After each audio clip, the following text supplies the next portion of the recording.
I want to read a poem from my family called Reconfigurations, and I want to read one from my mother and my father.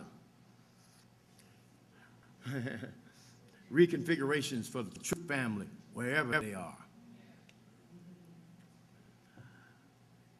There are moments when we are what we think we are. Bright suns burning with deep heat, moons glowing, lighting up the sweltering darkness, beauty at the center of our imagination. But in revisiting old music, sometimes rhythms are heard fresh in a new way. A language you thought you knew now sounds so radically different. In the way a musical phrase suddenly turns, makes your body move in a way you hadn't known possible before. Shows you once again, surprise is always lurking within a moment of deep creation. So you follow this new way of hearing, a kind of reinvention in your ears, so to speak, and it reminds you of a time you once knew, heard, but didn't pay attention to. The flaring cadence, butanging of fragrant night sky back in the day was so buried deep inside a voice, a piece of music rooted in something that flew right by you then. But now, in this fresh light, it becomes an expression suddenly there, has transformed itself. Now you can hear it. It's both familiar and unfamiliar, but there anyway, new in the way you just heard it, different than when you heard it back then. Now it seems fresh inside the center of your imagination. And maybe you refitted your facilities of hearing, perhaps retooled them without knowing the way you take things in now, today. Perhaps you have fallen in love or dropped out of love. Who can say precisely what has taken place? But it has happened anyway. So just think of it as a gift, perhaps some kind of miracle, the way you have reconfigured things inside your spirit. Red things have turned to blue. Metaphors have pinwheeled into stars, become a shining fireworks of language holding brilliant words, cards, love, washing the shining faces, spangling the darkness where you live now. Caterpillars, butterflies, all babies is beautiful architecture, geometry. Families reconcile, come together in sweetness and harmony. Night becomes day, noise, music, sounds ordered and shaped into forms of sweet music. When poetry springs alive, it's transformed by new images inside the way the voice digs deep down into itself, climbs out of a dark hole and breathes again in fresh light and air. And love, I tell you, is a miracle. I tell you now, again and again, all of this is a sweet, sweet miracle. And a miracle is always blessed by love. And love is always deep and beautiful.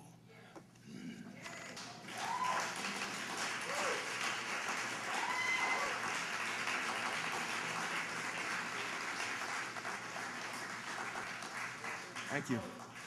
Mother, she got mad when I wrote this poem.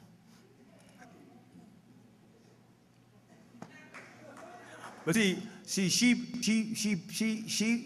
gave birth to me, and I have a genetic flaw. And the genetic flaw is I don't feel guilt. I don't feel guilt. Uh-oh.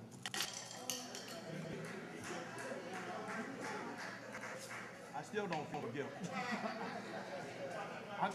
I'm just gonna pick this shit up.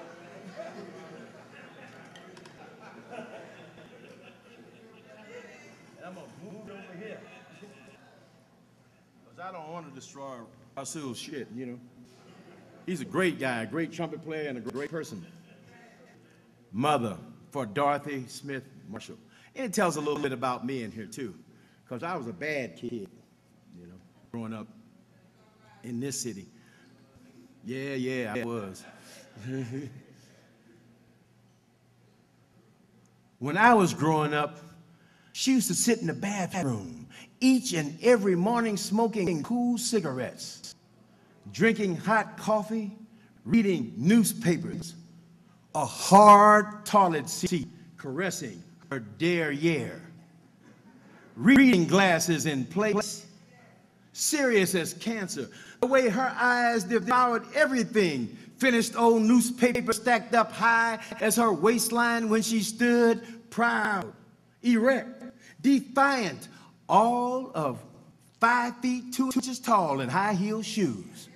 Petite, she was a pistol when she was young, eyes blazing, boring in like bullets when her temper squeezed the trigger of her eye hard. Her rage, angry scars she raised on me and my brother's backs and legs, dealt out with ironing cords that hiss through the air like whips, claws, snakes about to strike. It was her mother's influence, she used to say. She was scared to death of her mother, mama, to me and my brother Timmy, who believed in retribution, payback, fear. To the bitter end, we watched mama slap mother around hard once or twice for some perceived transgression or indiscretion, but we loved them both deeper than fear itself. Loved mama too, because we knew we were a lot to handle. My brother and me, born to do mischief in a neighborhood full of young thieves, malcontents, murderers to be. You name it, they thrived and flourished there. So the good and straight, we rejected out of hand as past tense, Negro, square as blocks we played with once until we wrapped our hands around straight razors. So she cracked the whip hard, raised whelps on our butts and hardening, on our backs and hardening butts, legs and arms, kept fear alive in us to keep us in line and alive. She always had books around the house. Introduced me to poetry and novels. Wanted to be a school teacher. Raising me and my brother got in the way of that. And as she grew older, she left a string of glassy-eyed suitors in her wake. My father being the first who didn't make it all the way home.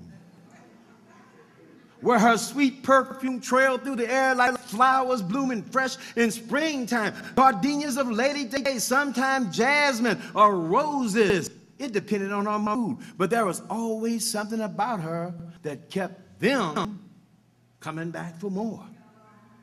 Time and again, whatever she had bewitched them.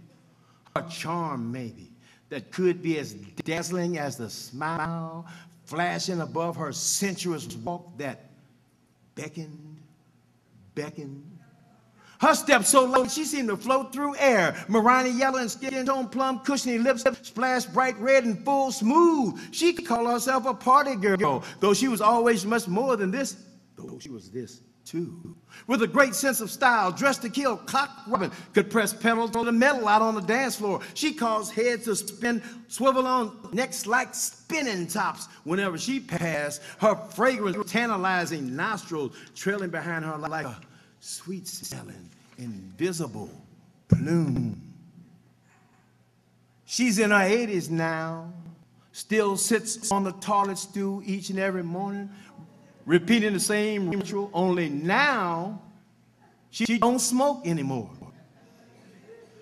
Everybody's gone to the other side on her side of the family, mama, her brothers Garfield and Allen, aunts and uncles, cousins, her daddy, mine too. Men her age still sniff beyond her glassy eye whenever she honors them when she looks their way. Still a flashing plate, the best of her time, her smile remains dazzling. Her skill to squeeze copper from a penny, squirrel away money, a survivor of the Depression. She is tenacious for rainy days. She's softer now, tells me she loves me every time we speak over the telephone. Tells me with regret she could have done better by me, but that's hogwash because she did the best she could with what she had, and that was more than enough to get us through all that madness. She is still a pistol at 81, has all her real teeth too. Has outlived all her suitors except this last one, Biff, who she says is slowing down at 79. She still walks with a bounce in her stride, seems to still float across and through the air, her eyes blazing, bore in on you still like bullets whenever she squeezes the trigger of her hot temper. And I love her more than I could ever imagine. Love her far deeper than fear itself.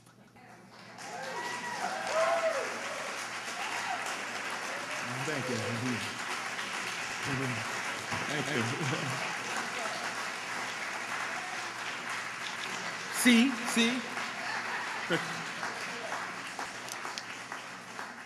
Poem for my father, for Quincy Troupe, added a P to his name, Senior.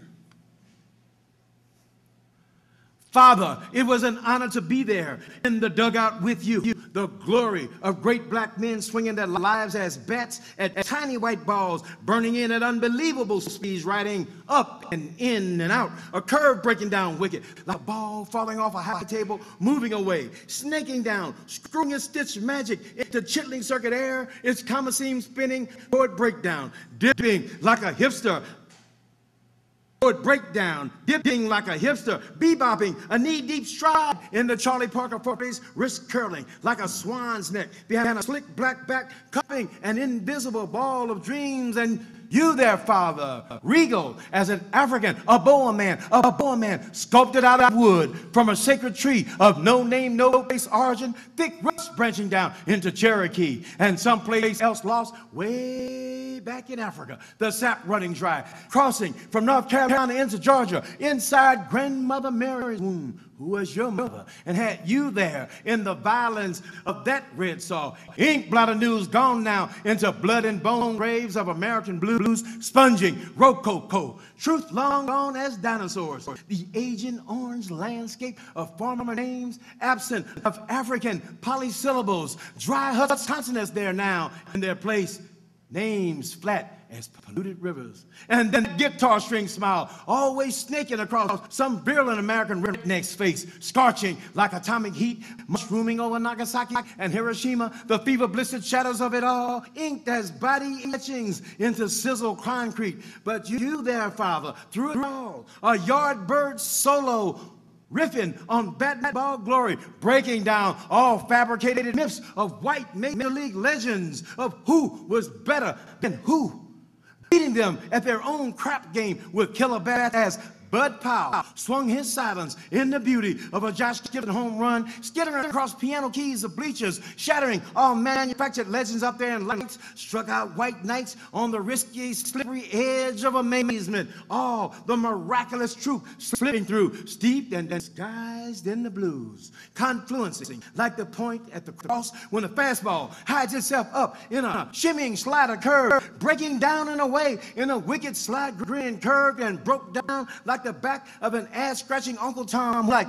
old Satchel Paige delivering his famed hesitation pitch before coming back with a high, hard, fast one. Rising is sometimes slicker, slipping and sliding and quicker than a professional hit. The deadliness of it all, the sudden strike like that of the Brown Bombers' short crossing right, or the hook of Sugar Ray Robinson's lightning cobra bite. And you there, Father, through it all, catching rhythms of China pozo balls, drumming like Cuban conga beats into your catcher's mitt, hard and fast as cool Papa Bell jumping in the bed before the lights went out of the old Negro Baseball League. A promise you were, Father, yes, a harbinger of shockwaves, shockwaves, shockwaves. That's us. Soon come.